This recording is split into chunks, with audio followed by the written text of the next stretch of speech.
This isn't some work of fiction I dreamed up. This is a true story from my life, a reminder that the deepest betrayals often come with a smile and a handshake. The air in the Faneuil Hall marketplace was thick with the scent of roasted almonds and the damp chill of a Boston October. I stood on the makeshift stage, the smooth, cool weight of the Lafayette House dedication plaque heavy in my old hands, my knuckles white around its edges. It was the culmination of everything. To my left, Senator Julian Croft, his teeth impossibly white against his camera-ready tan, was beaming at the crowd, soaking in the applause that was meant for both of us, or so I thought. He placed a hand on my shoulder, a gesture of profound friendship for the news cameras, and leaned toward the microphone, his voice a smooth, confident baritone that had charmed its way through every neighborhood in Massachusetts. "Sam Sterling," he began, and the crowd quieted, "is more than a craftsman, he is the conscience of our city." He paused, letting the words hang in the air. Then, with the practiced timing of a seasoned politician, he delivered the blow. And it is with that spirit of looking toward the future, of honoring the past by not being trapped by it, that I am thrilled to announce the Beacon Redevelopment Project. A glossy architectural rendering appeared on the massive screen behind us, a soulless tower of glass and steel. It was beautiful, I suppose, if you had no soul. Then I saw where it was located. It stood exactly where we were standing now, on the hallowed ground of the Lafayette House, the building I had just spent 3 years and my entire life savings restoring to its former glory. He wasn't just announcing a new building, he was announcing the execution of my life's work, and he was using me as his prop to do it. If you genuinely enjoy our stories, please subscribe to the channel, tell us where you're from, and what time it is right now. It's always fascinating to know how far our story flows. My mind went blessedly, terrifyingly blank. The applause that followed his announcement was a distant roar, like surf crashing against a shore 100 miles away. All I could hear was the frantic, thumping drum of my own heart against my ribs, a frantic bird trapped in a cage of aging bone. Julian, Senator Croft, I had to remember to call him that now, was still talking, his words weaving a beautiful tapestry of lies about jobs, progress, and a bold new future for Boston. He called the Lafayette House a noble foundation upon which this new vision would be built. A foundation to be bulldozed. A memory to be ground into dust. My hands, which had spent 50 years learning the language of wood, the gentle persuasion of a chisel, the patient shaping of a lathe, were shaking. The plaque felt like it weighed 1,000 pounds. It was solid brass, etched with the names of the original patriots who had met within the Lafayette's walls and the date of its restoration, today's date, a day that was supposed to be a triumph. Now, it was an epitaph. I looked out at the sea of faces. Some were confused, others were already nodding along, seduced by the siren song of progress. They didn't know what was being lost. They saw an old brick building. I saw the room where Samuel Adams had argued for independence, the floorboards where Phyllis Wheatley might have read her poetry, the window panes that had reflected the light of gas lamps and revolutions. Julian had known. I had walked him through every room, told him every story. He had looked at me with what I thought was reverence, his hand on a beam I had painstakingly reclaimed from a 19th-century shipwreck. "We have to save this, Sam," he'd said, his voice thick with emotion. "This is our soul." And I, a 73-year-old fool, had believed him. I had seen him not just as a politician I supported, but as the son I never had. He'd come to me a decade ago, a young, ambitious city councilor with fire in his eyes and a genuine love for Boston's history. Or so I thought. I was a master carpenter, specializing in historical restorations. It's a quiet trade, a lonely one at times, but it was my passion, a passion I had shared with my late wife, Eleanor. After she passed, preserving these old buildings was my only connection to her. Julian seemed to understand. He'd spend hours in my workshop, smelling of sawdust and ambition, asking about dovetail joints and colonial-era wood finishes. He made my lonely work feel important, vital. He made me feel seen. He used my story, the story of the old craftsman keeping the city's soul alive, in his campaign speeches. It was his cornerstone, his proof of authenticity. I'd given him my endorsement, my credibility, the trust of every historical society and blue-collar union in the city. I had built his platform, plank by plank, with my own reputation. And now he was standing on it to light a bonfire with my life's work. The ceremony ended. Aides swarmed him, investors in sharp Italian suits slapped his back. He was incandescent with victory. He saw me standing frozen at the edge of the stage and had the audacity to stride over, his smile never faltering. "Sam, I know this is a shock," he said, keeping his voice low, a pantomime of compassion. "But think of the jobs, the growth. We're building a legacy." "You're building a tombstone," I whispered, my voice hoarse. His smile tightened, just for a second. The warmth in his eyes vanished, replaced by something cold and hard, like polished granite. "Don't be sentimental," he said, his tone shifting from friendly to dismissive. "It's just a building. We'll name a conference room in the new tower after you. How does the Sterling Room sound?"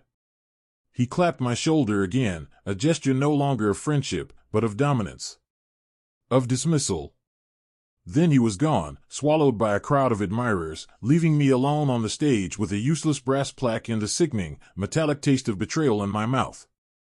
I looked at the Lafayette House, its warm brick glowing in the afternoon sun. He didn't just betray me. He betrayed this city. He betrayed every promise he ever made. And in that moment, beneath the shadow of a skyscraper that existed only on paper, I knew my work was not yet finished. He thought I was just a sentimental old man.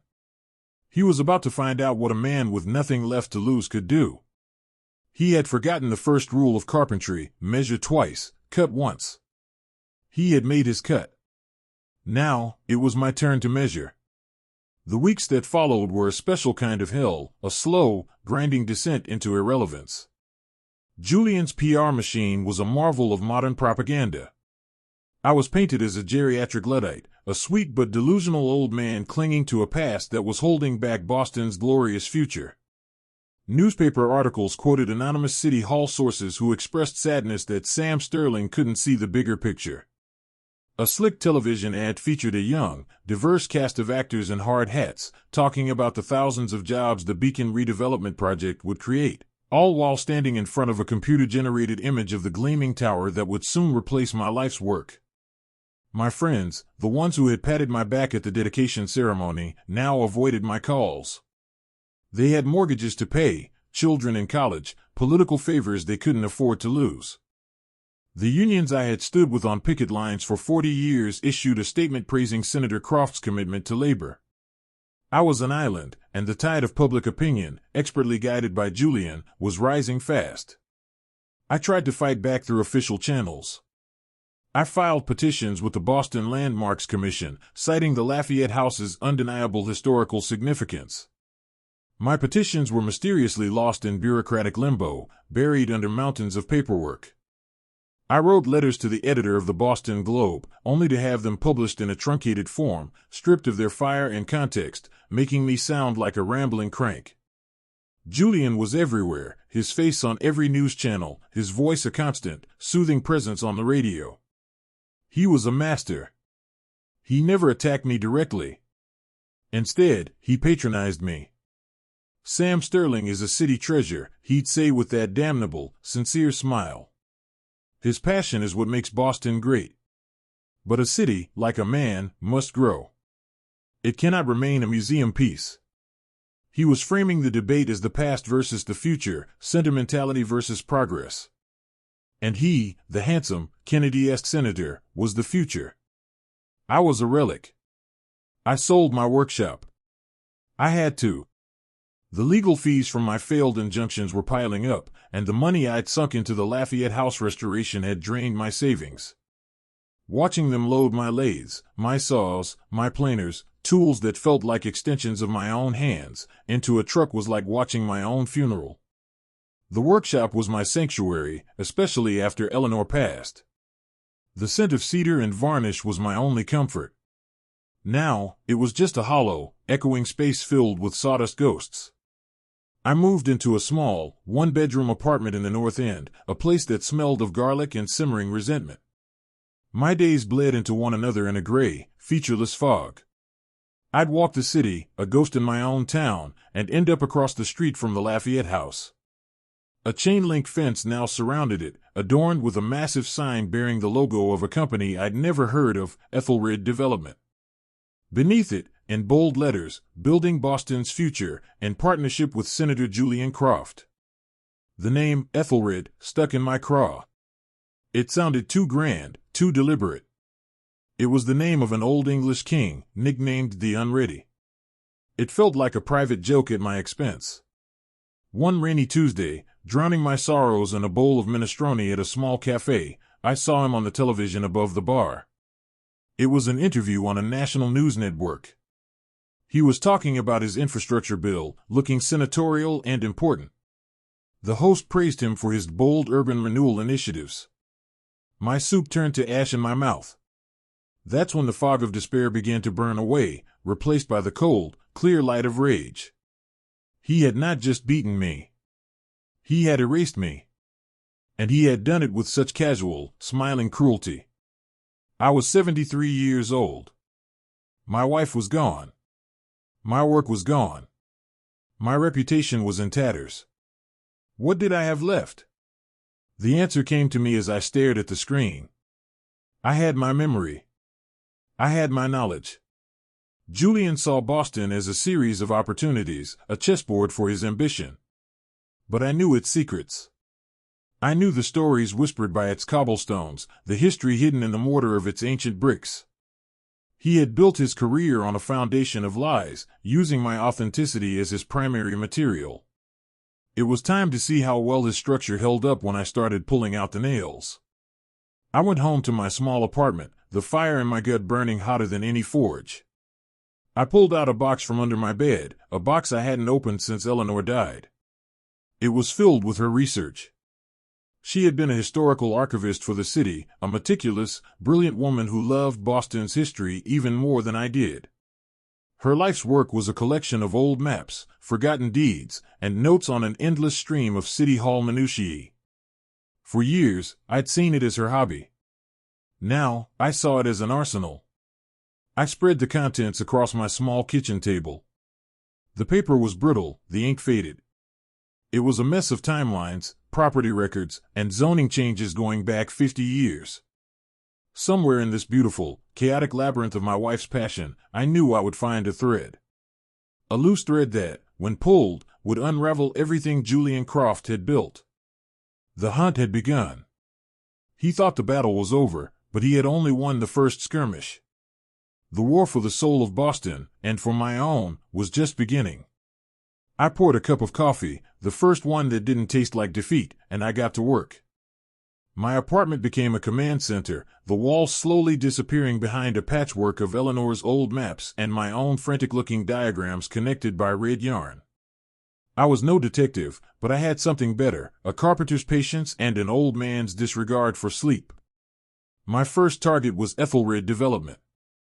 Who were they? Julian had presented them as a major national firm, a titan of industry bringing investment and prosperity to Boston. But when I looked for them, they were ghosts. They had a glossy website filled with stock photos and vague corporate jargon, but no list of previous projects, no executive bios, no physical address beyond a P.O. box in Delaware. It was a digital facade, as flimsy as a movie set. This was my first real thread.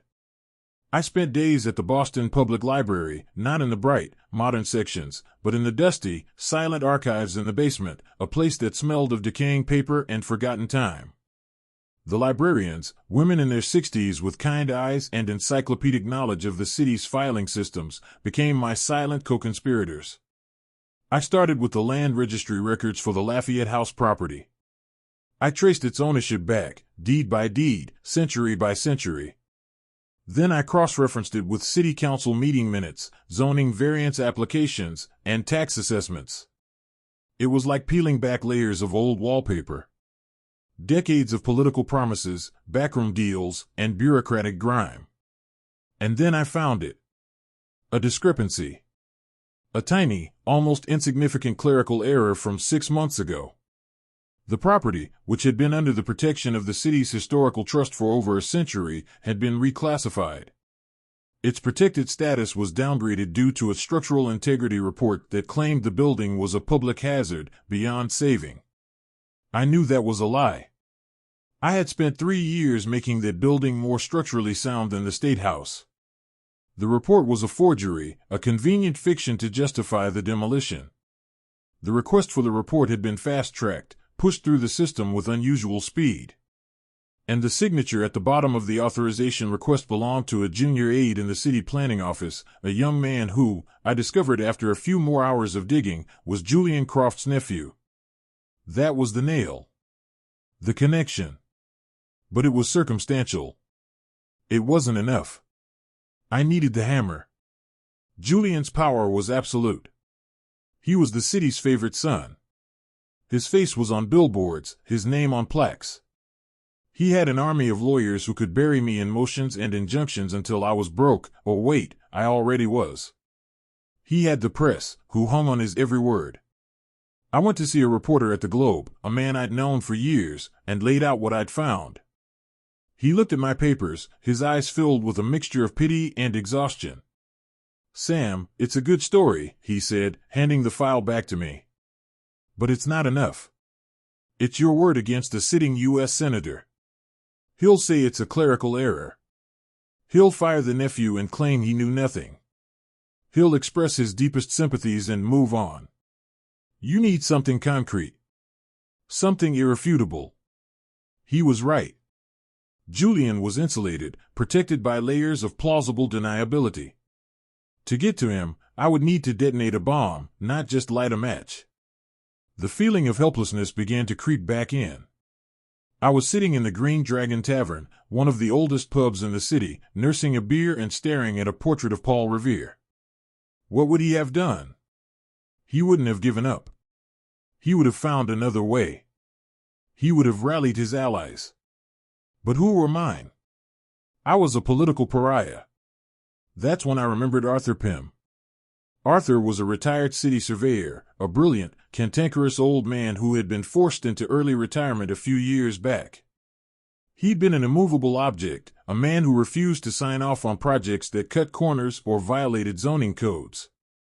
His stubborn integrity had made him powerful enemies, and I had a strong suspicion Julian was one of them. I found him living in a small house in Dorchester, surrounded by a fortress of overgrown rose bushes. He looked at me through his screen door, his eyes narrowed with suspicion. "Sterling," he grunted. "Thought you'd be on a beach in Florida by now, spending that fat restoration check." "They're tearing down the Lafayette House, Arthur," I said. He was silent for a moment. He opened the door. His living room was even more cluttered than my apartment, filled with stacks of surveying maps and technical manuals. "I heard," he said, pouring me a glass of foul-smelling whiskey. "Kid's a shark." Always was. I spent the next 2 hours laying out everything I had found, the shell company, the forged report, the nephew. Arthur listened, stroking his gray beard, his eyes gleaming with an engineer's focus. When I was done, he let out a low whistle. "The boy is brazen, I'll give him that," he said. "But he's not as smart as he thinks he is. He's all polish and no foundation." Arthur explained that to get a project of that magnitude approved, Ethelred Development would have needed to submit detailed geological surveys and utility line assessments. Those were public records, but they were dense, technical documents that no reporter would ever bother to read. "But you and I, Sam," he said with a grim smile, "we read the footnotes." We spent the next week in Arthur's living room, fueled by stale coffee and righteous anger. We pored over seismic reports, water main blueprints, and electrical grid schematics. And there, buried in Appendix C of a 400-page geological survey, we found the payload. The skyscraper Julian wanted to build required foundations 50 feet deep. But Arthur's old maps, the ones the city had conveniently digitized and then lost, showed a forgotten piece of Boston's history running directly beneath the Lafayette House, the old Mill Creek Canal. It had been filled in and built over in the 1830s, but the ground beneath was soft, unstable landfill. To build a tower of that size on that spot would be an engineering nightmare, prohibitively expensive, and catastrophically dangerous. Unless the developers were planning to cut corners. To use a cheaper, shallower foundation design that would pass a cursory inspection but would, over time, be disastrously unsafe. This isn't just graft, Arthur whispered, his finger tracing the path of the forgotten canal. This is reckless endangerment. He's putting thousands of lives at risk for a kickback. We had found the bomb. But we still needed a way to light the fuse without getting blown up ourselves. Julian's power was at its zenith. He seemed untouchable, a golden god of Boston politics. But as I looked at the old, faded map, I realized Julian had made a classic villain's mistake. He had underestimated the old men, and he had forgotten to check the foundations. Finding the evidence was one thing, using it was another. We were two old men against a political machine. Going to the authorities was pointless. Julian had allies in every office at City Hall. The mainstream media had already dismissed me. We needed a different kind of weapon, someone who was hungry, fearless, and didn't owe allegiance to the establishment. We needed someone who saw a giant and instinctively reached for a slingshot. Arthur, it turned out, knew just the person. His niece, Sarah Pym, was a young reporter for an independent online news blog called the Boston Sentinel. It was a small, scrappy operation, run out of a crowded office above a bakery in Jamaica Plain, but it had a reputation for digging into the stories the big papers wouldn't touch. Sarah was in her late 20s, with sharp, intelligent eyes that missed nothing and a healthy dose of contempt for authority. She listened to our story in the blog's chaotic office, surrounded by the smell of fresh bread and righteous indignation. She didn't interrupt, didn't patronize. She just listened, her expression growing harder, more focused with every detail we revealed. When we were finished, she leaned back in her chair, a slow, dangerous smile spreading across her face. So, the Golden Boy Senator is not only a fraud, she said, he's a potential mass murderer who is in bed with a shady shell corporation. Oh, this is good. This is very good. She agreed to help, but on one condition. We couldn't just leak the documents. That would be our word against his, and his voice was louder.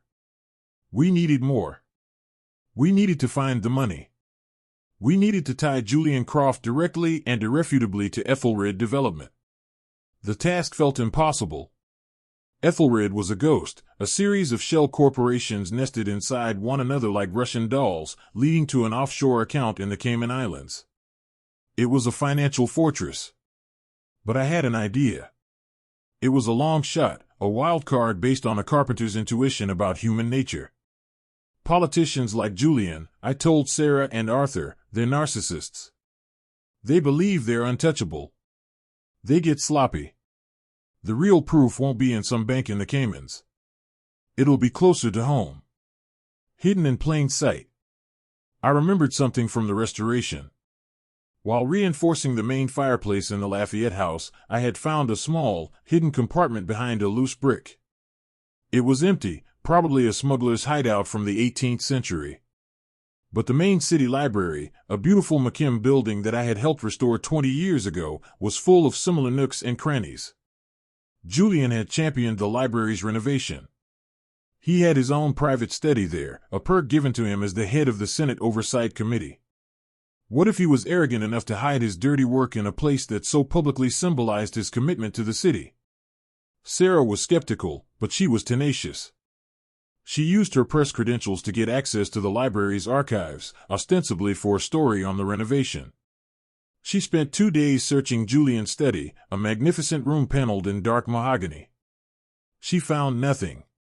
She was about to give up when she noticed the paneling. As a reporter, she saw wood. But I had described to her in painstaking detail the specific type of joinery used, the way the grain should match, the subtle signs of a hidden catch. I had restored that room myself. I knew its secrets.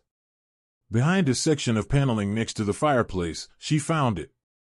Not a safe, but a small, locked document box. Getting it open was another matter. But Sarah was resourceful. A friendly locksmith, a source from a previous story, owed her a favor.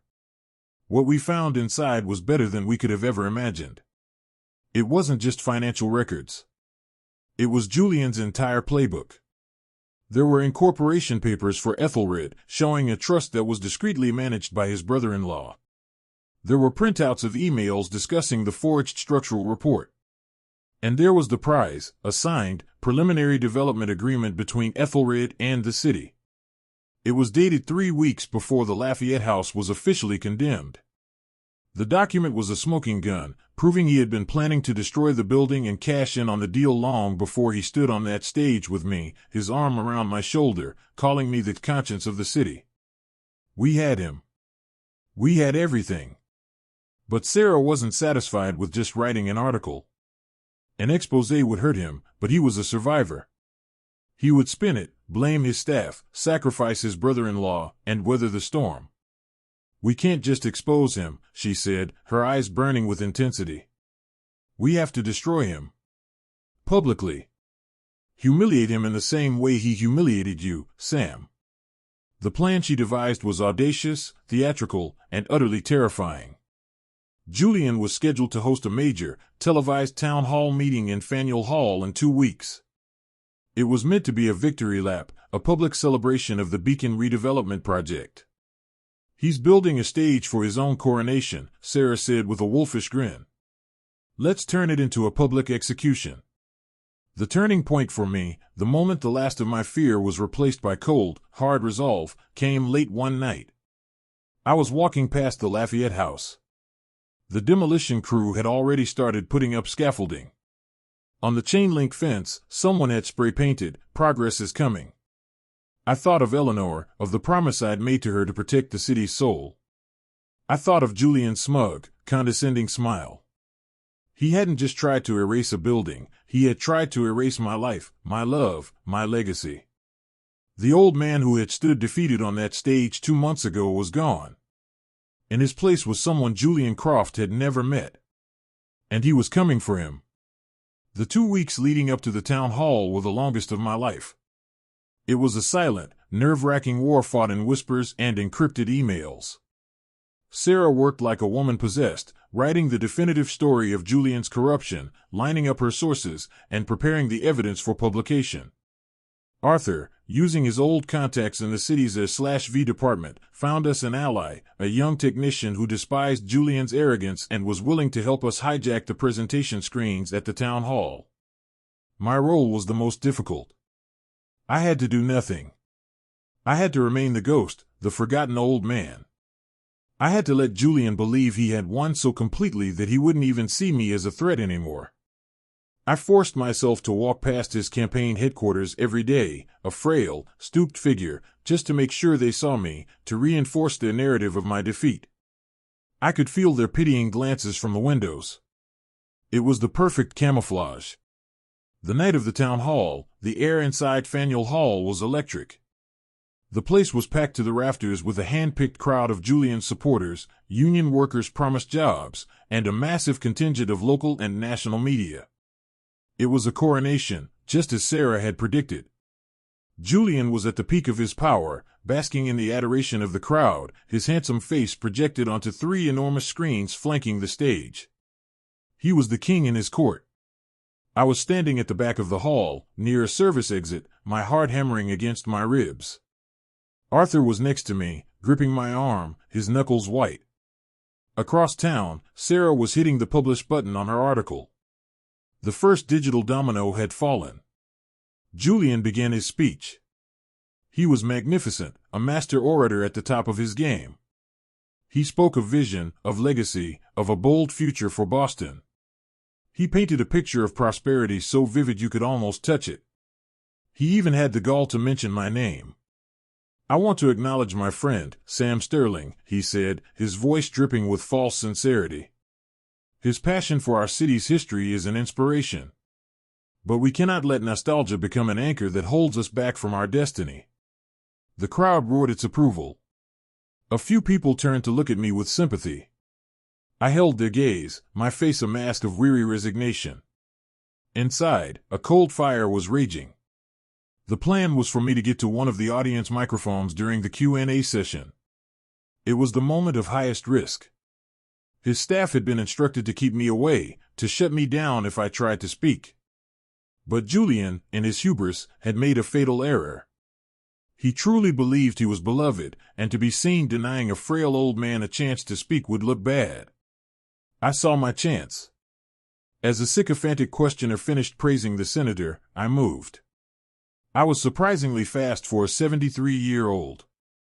I slipped past a distracted aide and reached the microphone before anyone could stop me.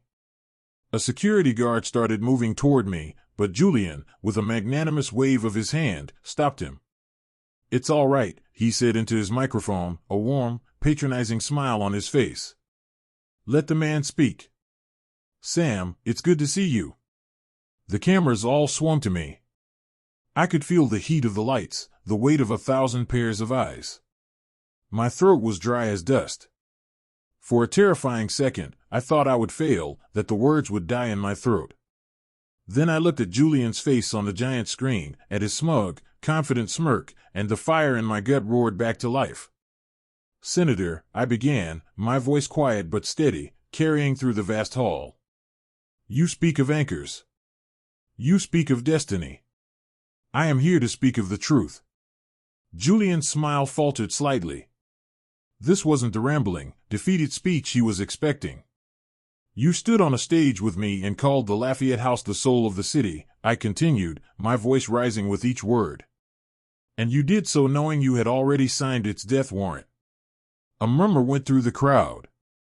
On stage, Julian was whispering to an aide, his expression turning from annoyance to alarm. He was seeing the alerts on his phone.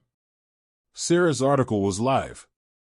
At that exact moment, our man in the A/V booth made his move. The 3 massive screens behind Julian flickered. His handsome, smiling face was replaced by a high-resolution image of the signed development agreement, the one from his secret document box, dated 3 weeks before the public announcement. The crowd gasped. The date was clearly visible. I didn't have to explain what it meant, the document spoke for itself. Julian stared at the screen, his face ashen. He was trapped, exposed in the glare of his own spotlight. That document is a fabrication," he stammered, but his voice lacked conviction. The screens flickered again. Now they showed the forged structural report next to the real one I had commissioned. Then, the incorporation papers for Ethelred Development, with his brother-in-law's name circled in red. Finally, a complex web of financial transactions, a graphic Sarah had created, showing the money trail from the developers to the offshore account and back to his family's trust. It was a symphony of destruction.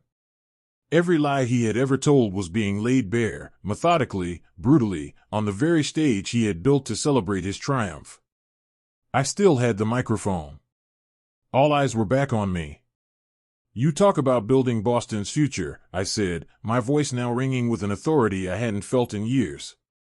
"But you were willing to build it on a foundation so corrupt and so dangerous it threatened to swallow this city whole." The room was in an uproar.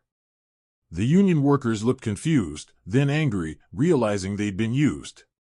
The investors were already on their phones, their faces grim. The media, smelling blood, swarmed the stage like sharks. Julian stood there, frozen, a statue of a great man crumbling to dust in real time. His career wasn't just over, it was a smoking crater. I placed the microphone back in its stand, turned around, and walked away. Arthur was waiting for me by the exit. He didn't say a word, just put a steadying hand on my shoulder. We walked out into the cool night air, leaving the chaos and the shouting behind us. The king had been dethroned, not by an army, but by 2 old men and a brave young woman with a laptop. I had never felt so tired, and so alive. In the weeks that followed, Julian Croft's world collapsed with breathtaking speed. Sarah's article, backed by the irrefutable evidence we displayed at the town hall, went viral. It wasn't just a local story anymore, it became a national scandal. The tale of the corrupt, handsome senator and the tenacious old carpenter he tried to erase was irresistible. Major news outlets descended on Boston, picking apart every detail of Julian's life and career. Every lie he had ever told, every shady deal he had ever made, was dragged into the light. His brother-in-law, facing federal charges, flipped on him immediately, providing prosecutors with even more evidence of bribery, fraud, and conspiracy. The Senate launched an ethics investigation. The developers from Ethelred were indicted. The Beacon redevelopment project was, of course, dead on arrival, its name forever linked to the biggest political scandal in the state's recent history. Julian resigned from the Senate in disgrace, issuing a terse, written statement that admitted no wrongdoing but spoke of the untenable political climate. He vanished from public life, retreating to his family's estate on Martha's Vineyard, a prisoner in a gilded cage. He had flown so close to the sun, and now he was gone, his brilliant career reduced to a cautionary tale whispered in the halls of power. The Lafayette House was saved. The city council, in a frantic act of damage control, voted unanimously to grant it permanent, inviolable landmark status.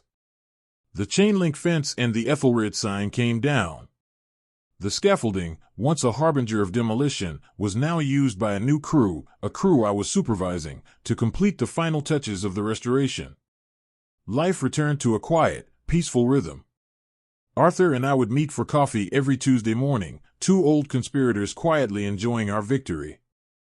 Sarah became a star, winning a prestigious journalism award for her investigation.